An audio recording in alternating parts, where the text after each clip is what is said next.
And it looked like the Indiana Fever front office is in serious trouble for revealing some major information. Guys, how come I'm not seeing no scouts, bro?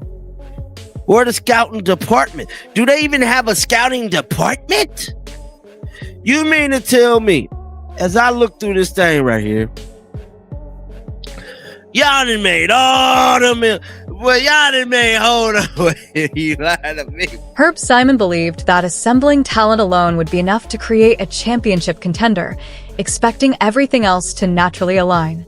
Instead, the franchise has been weighed down by unfulfilled promises, puzzling roster moves, and a lack of a true winning identity.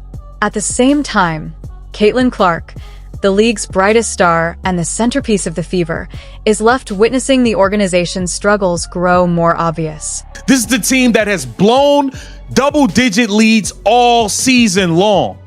We just lost to the goddamn Washington Mystics. Terrible, man. That is a bad basketball team. They got two young, rising stars.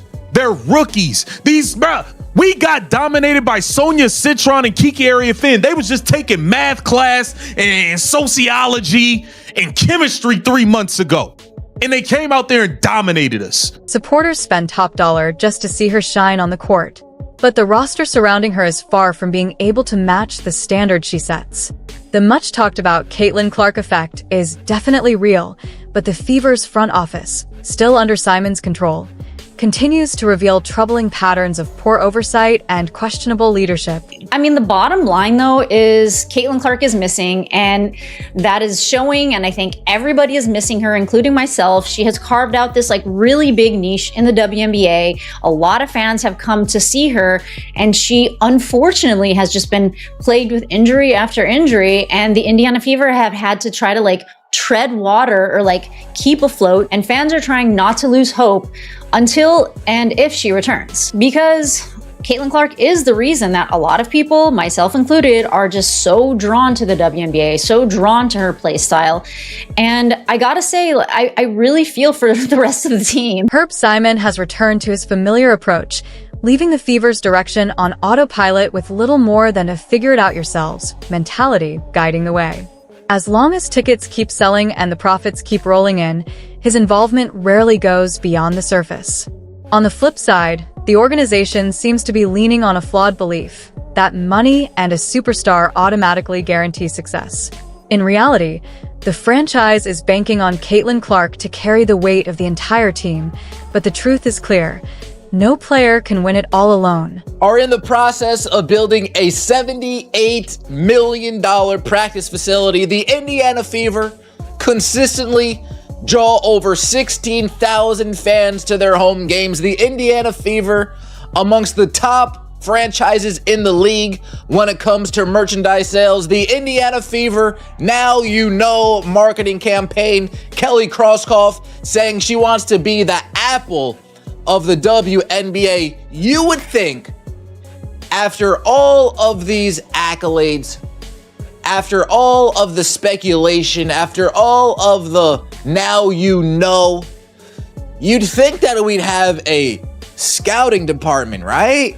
Herb Simon entered the Caitlin Clark era acting as if success would come automatically, but his consistent pullback on the resources required to build a true contender quickly became obvious.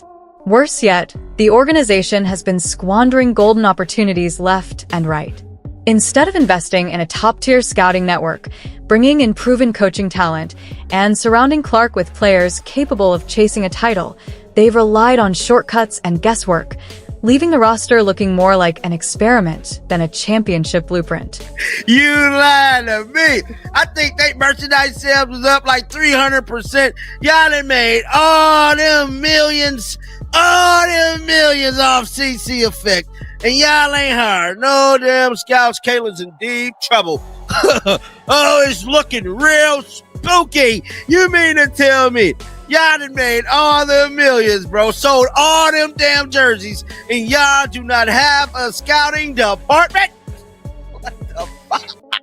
You mean to tell me? Hold on.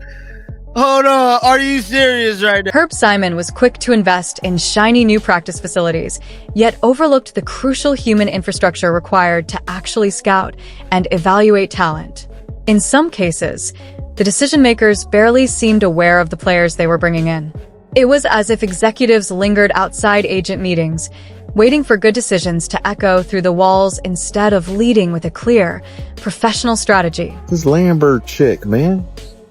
You're always picking up these randoms, dog. Like they go on to Walmart. Hey, yo, can you play? All right, I got you. Go on a team. Like, come on, man. I'm sick of these players. Well, we're at the point where you just need a body. But I just hope she puts a better performance than Sims did, because Sims was god awful. Sims looked like she never played basketball before. She was horrible. Somehow we have Turner on the team. I don't get it. But yeah, this new player, I looked her up. Average 6.8 in college. Not impressive, man. I think she's just a body. If you're enjoying this, don't forget to subscribe. As for the Fever's scouting department, calling it thin would be generous. Sending in a resume, there would probably echo through an empty office. Even the sound of a copier down the hall carries more energy than their so-called talent evaluation process. What they've put together isn't a scouting system. It's more like a suggestion box that no one checks. Meanwhile, other franchises maximize every minute of preparation, while Indiana seems content to borrow scraps of efficiency from the rest of the league. This isn't just oversight, it's organizational malpractice. At this point, Herb Simon has become more of a cultural burden than a leader. The WNBA could almost justify giving him hazard pay for the way he's allowed the Fever's promise to wither. And then there's Sophie Cunningham, left puzzled on the sidelines when her veteran presence and spark are exactly what the team is missing on the floor. We lost by 1 point to them. The third quarter, they went on a 19-0 run. You hear me? Which put them up by 12. By the fourth quarter, they was up by 12 points. That's ridiculous. And then let me say this. What sense does it make for Stephanie Jigsaw White to take out Lexi and Sophie at the same time? You hear me? At the same time. Her rotations don't make no sense to me. And if it don't make sense to me, that allows me to think otherwise. She is fixing these games. The organization is in on it too as well. I'm sorry. At the end of the day, like I said, they just dragging us along to keep making money.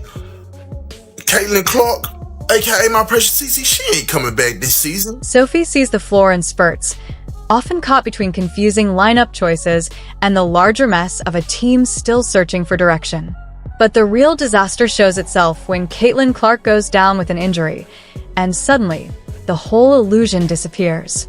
The very player who single-handedly elevated this franchise, generated nearly $80 million in buzz, filled arenas, and turned WNBA games into must-watch events is sidelined, and the entire structure falls apart. Not because she lacked talent or the fans weren't devoted, but because Herb Simon and his leadership team built something flashy on the surface, a sports car engine with none of the essentials like brakes, steering, or even a transmission. You'd think that we'd have some bodies that sole job, the sole purpose, their sole designation within this franchise is just to sit in a dark room watching hours and hours and hours of film of players overseas. You'd think at least that's what Apple would probably do, right? If Apple was running the Indiana Fever, they'd probably invest in something like that. Take Caitlin's groin injury as an example. This wasn't just another setback. It marked the third time she'd been sidelined in one season, and every incident highlighted the same truth. The Fever had no backup plan. Overnight, they went from talking like contenders to scrambling for emergency 7-day contracts with players they hadn't even properly evaluated. Kira Lambert was signed on one of those deals, and even head coach Stephanie White admitted she barely knew anything about her new player. That's not roster building. That's fantasy sports strategy applied to a real professional league. Meanwhile, seasoned contributors like Sophie Cunningham are left watching from the bench, even though her defense and timely shooting could stabilize late-game collapses. Instead, the staff experiments with patchwork rotations while valuable minutes slip away. Calling that player development is misleading. It's closer to organizational negligence dressed up as opportunity. And then there's Brianna Turner. The team brought her in partly to help with scouting and player evaluation. Except here's the twist. The Fever don't even operate a real scouting department. So instead, they're leaning on an active player to do the work of professionals they haven't hired. It's the equivalent of asking your rideshare driver to perform surgery because you didn't feel like paying for an actual doctor. Right, it's all the above. It's seeing film, watching clips, talking to contacts and connections. Bree and especially has been super helpful in this. She's got a lot of contacts overseas who have seen Kyra, for example, play a lot overseas. Teammates that she's had that are over there that played with her. Now, it was at that moment right there, everybody antennas went off. She said Bree Turner actually discovered Kyra Lambert. Hold up, wait a minute. How the hell do Bree Turner discover a player? She's no scout. She's no recruiter. How the hell? She's supposed to be focusing on the season of bad she playing. Y'all got Bree Turner scouting players? The front office situation has become so chaotic that when asked about their scouting approach, Coach Stephanie White essentially described a method that sounds more like asking a basketball-obsessed cousin for advice than running a professional program. It's all hands on deck, she explained.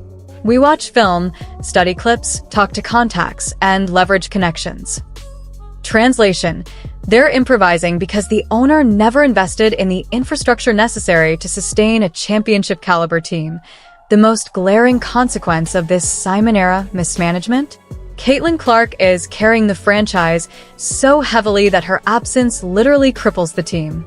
Without her, the Fever sit at a 10-9 record. With her, they soar to 85. Let that sink in. One of the most transformative players in women's basketball history, a generational talent who sells out arenas and shatters TV records, is being let down by an ownership group that treats professional roster construction as a casual hobby.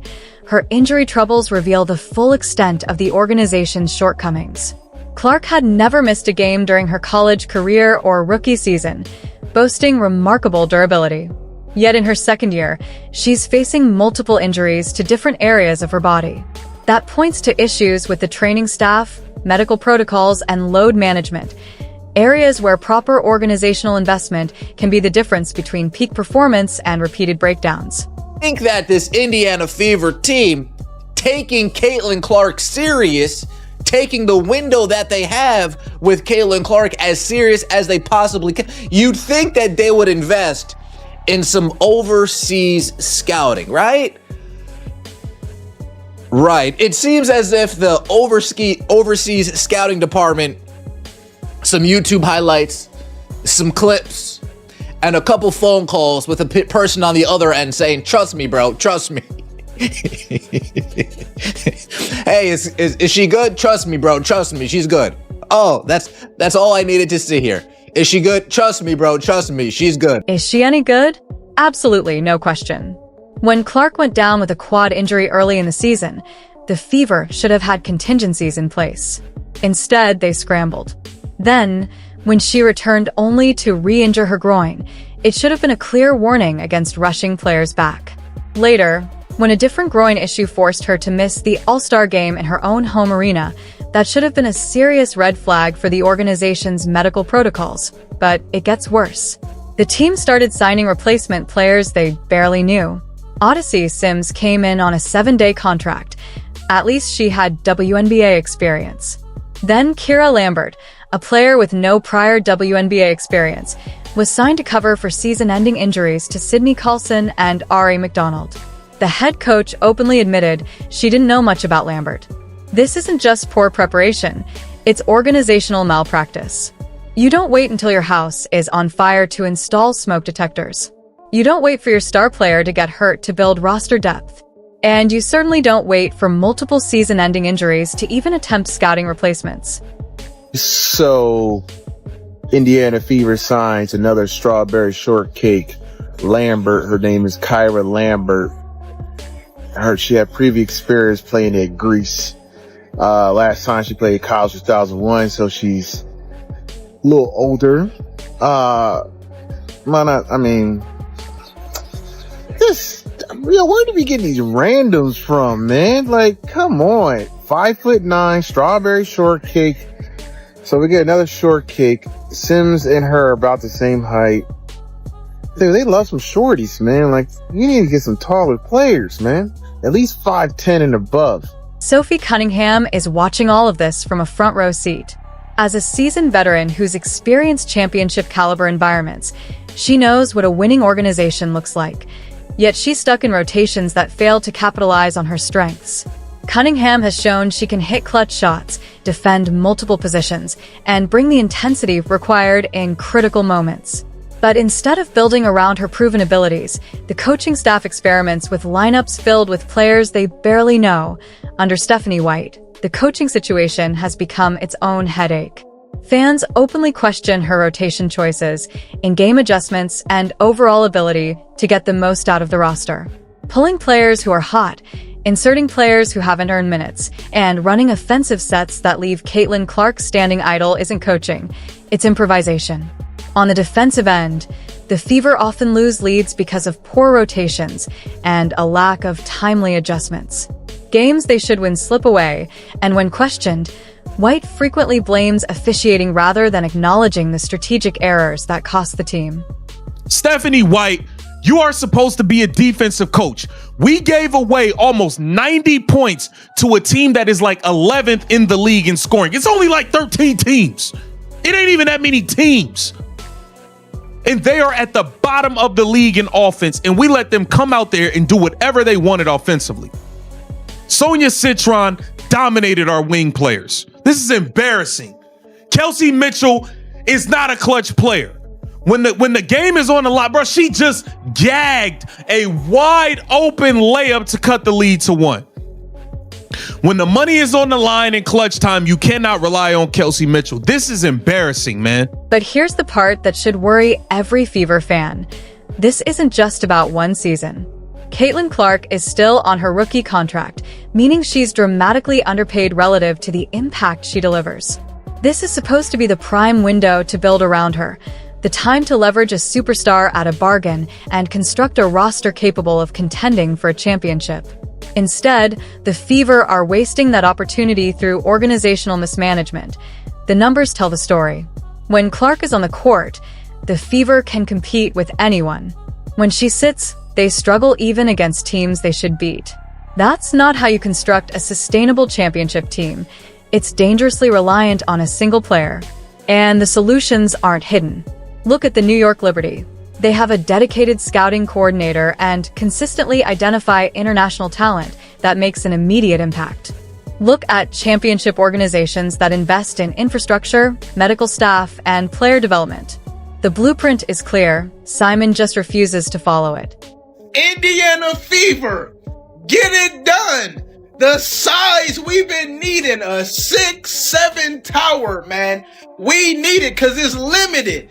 Get her, put her in the center of the paint, man. Mentor her, whatever y'all need to do. I don't even know how to say her name, man. No disrespect to you, ma'am.